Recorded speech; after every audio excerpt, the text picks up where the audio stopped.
Hadir Pangdam Kodam 4 Diponegoro, Mayor Jenderal TNI Akhiruddin Darajat, Kapolda Jawa Tengah, Irjen Polisi Ribut Hari Wibowo,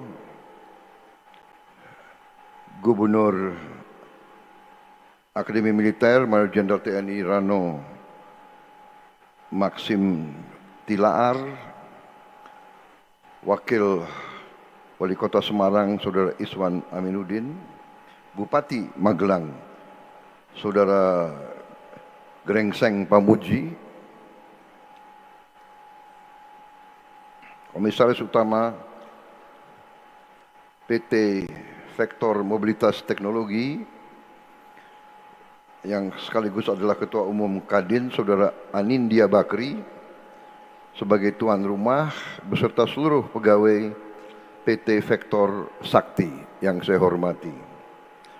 Para Menteri Kabinet Merah Putih yang hadir di sini bersama saya hari ini, Menteri Energi dan Sumber Daya Mineral Saudara Bahlil Lahadalia, Menteri Sekretaris Negara Saudara Prasetyo Hadi, Sekretaris Kabinet Republik Indonesia Letnan Kolonel Infantri Teddy Indra Wijaya,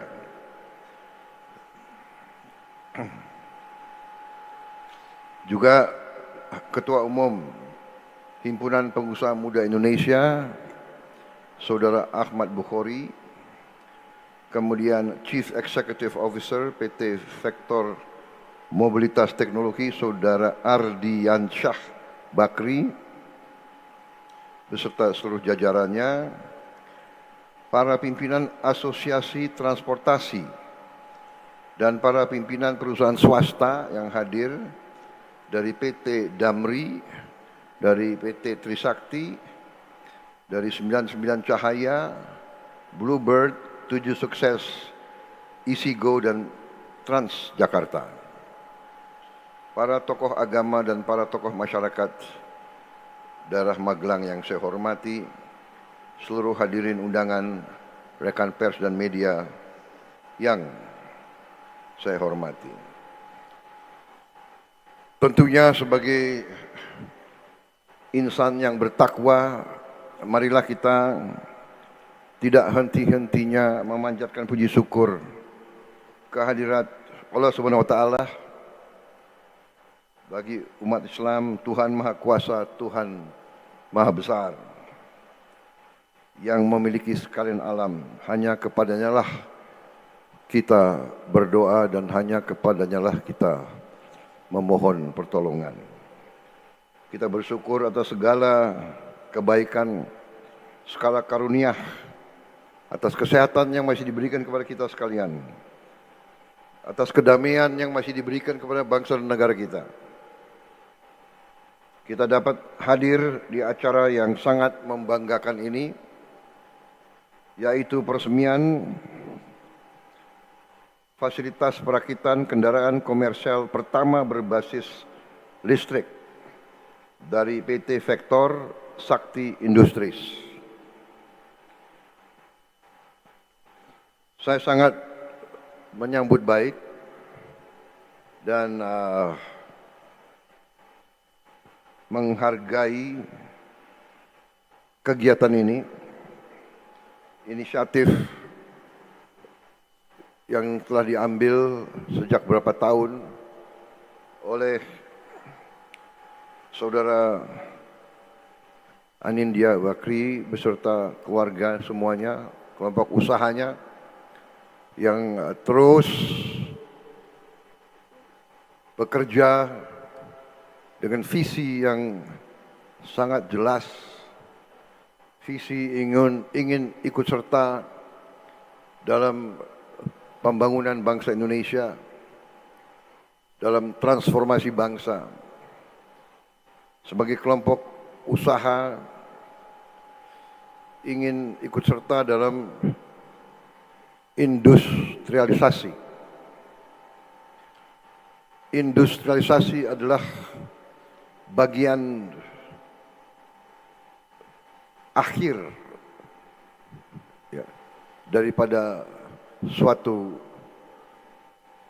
kebangkitan teknologi suatu bangsa. Teknologi harus diolah menjadi industri sehingga bermanfaat bagi suatu bangsa. Industri tentunya ada berbagai-bagai tingkatan. Industri dasar, industri menengah, habis itu industri yang sangat tinggi, dan sebagainya. Kita sadar bahwa sekarang tiap bangsa harus mandiri di bidang-bidang yang paling menentukan, yaitu di antaranya yang paling utama tentu pangan, habis itu energi. Negara yang sebesar kita, kalau masih mau merdeka, kalau masih mau survive, bertahan hidup, mau tidak mau kita harus mandiri. Dan energi adalah salah satu bidang yang sangat menentukan. Alhamdulillah, akibat kerjasama yang baik di antara banyak pihak, kita sudah mandiri di bidang pangan. Sudah relatif swasembada. Mungkin ada beberapa komoditi lagi, tapi intinya kita sudah tidak takut masalah pangan. Yang penting sekarang adalah pemerataan.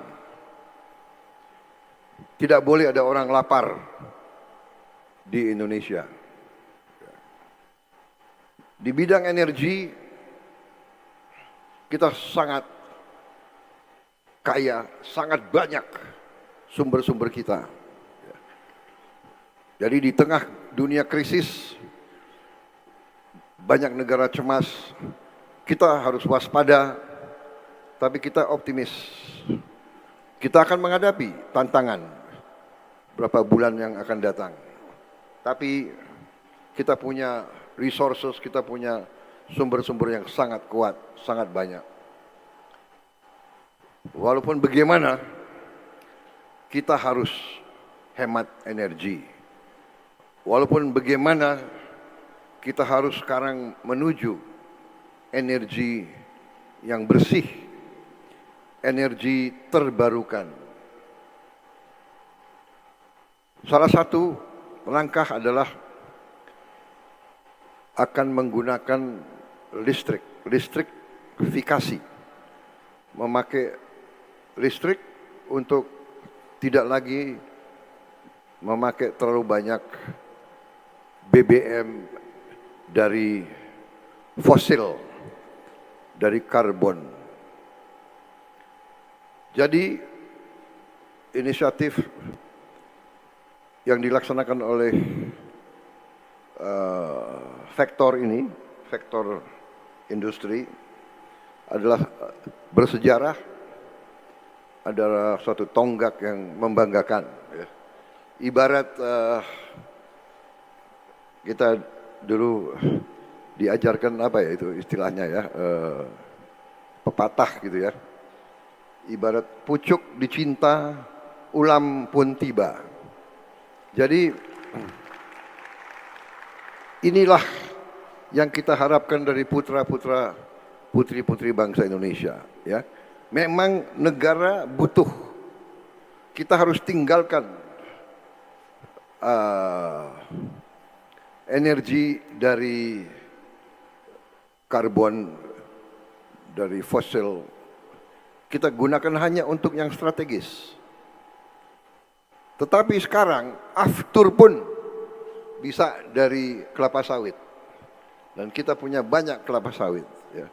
Bahkan aftur nanti itu dari jelantah, dari limbah, dari sisanya minyak goreng kita bisa olah menjadi aftur, dan beberapa saat lagi kita akan buka pusat-pusat pengolahan, refinery untuk ini. Kita akan investasi besar-besaran di bidang itu. Jadi hari ini saya sangat gembira, saya sangat bangga. Kita sekarang di Indonesia punya kemampuan untuk produksi bus dan truk dari listrik. Ini sangat-sangat penting dan memang rencana kita, saya berharap di tahun 2028 kita akan produksi secara besar-besaran mobil sedan dari listrik. Jadi sekarang sudah ada bus dari listrik, truk dari listrik, dan kemampuannya juga cukup besar, membanggakan. Saya dapat laporan